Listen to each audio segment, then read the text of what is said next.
Moving on to topic number 3, Connor, your second penny of the day.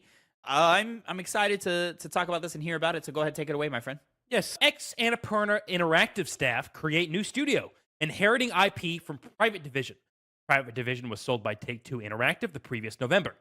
The unknown buyer of the recently sold Private Division has been revealed to be private equity firm Haveli Investments, according to Bloomberg, who would go on to fund the creation of an unnamed company with 25 former Annapurna Interactive employees. Haveli hasn't responded for comment, and the source wishes to remain anonymous.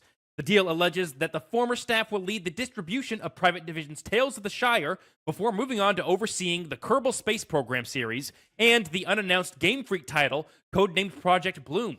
Private Division's other published titles include The Outer Worlds, No Rest for the Wicked, and Penny's Big Breakaway.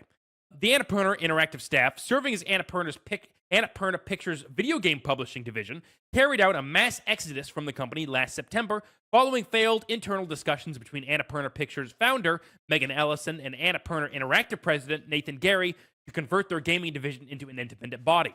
It's revealed that Haveli, in its purchase of Private Division, obtained 20 of its employees, with the current leadership recommending workers be on the lookout for other job opportunities as layoffs appear inevitable. So, it wasn't that long ago when Take-Two sold Private, and, it's disappointing that those staff members are going to be laid off to a certain extent, but, on the other flip side, at least those developers that left Annapurna are getting work elsewhere, and they're able to do it under a new studio that's not owned by Tencent, that's not owned by fucking, I'm blanking on their goddamn name, the worst one, Embracer Group.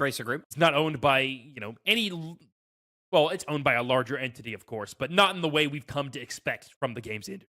So, while there aren't the biggest titles, I'm interested in what Game Freak is doing, since, I wouldn't think they'd be working with a Pokemon creator on something. Usually you only think of them as being the Pokemon guys.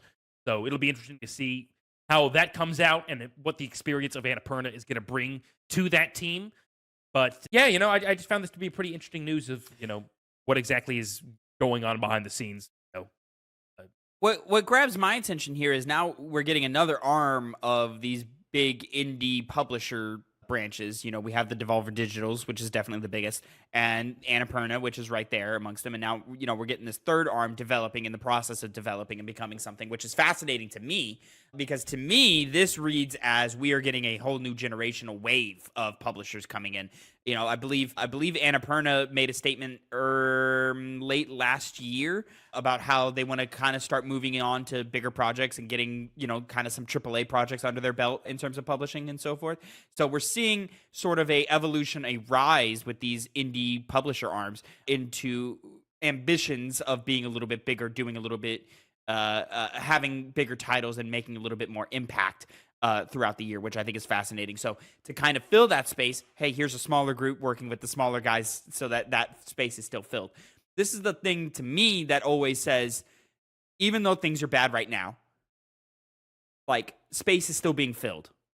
Jobs are still being made, jobs are still being created, and there's still space for the little guy in this industry, which is exciting to me, someone who loves the industry and loves seeing the little guys win. I know. It's very rare to see that happen. I know Saber Interactive, they were recently under Gearbox, was it? Mm-hmm. And they got free. They were able to do their own thing, and clearly with Space Marine 2, they're already on the track of standing on their own 2 feet without the need just to have some big money backer behind them. Gearbox or 2K? 2K, it might have been. No, 2K I think owns Gearbox, don't they? Probably. Yeah. See, that's the problem, is that you never know who owns who. And because one company who you associate maybe with Borderlands might be associated with far more than you might expect. Yeah, this, to me, good news. Mm-hmm. Interesting news, exciting news. This is, there's not a lot to be said about this just because so much is shrouded in mystery right now. We do not have confirmations on anything.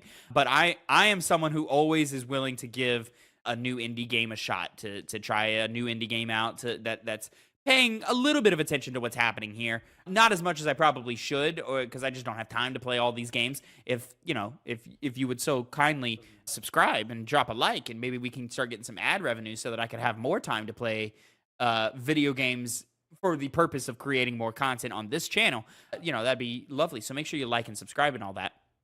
But Yeah, this to me reads as something that just shows that, like, hey, yeah, we've taken a lot of L's recently. Mhm. I read a story today that some smaller dev studios got shut down today, and all of that's really really unfortunate. But Rocksteady also laid off more employees. We yeah, found that out. Suicide Squad developer, ideally, from understanding, they kind of were made to work on a game they aren't used to making.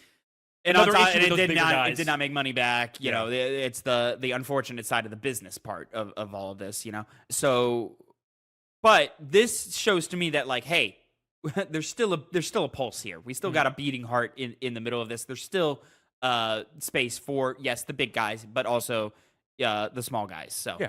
all that's very very exciting to me.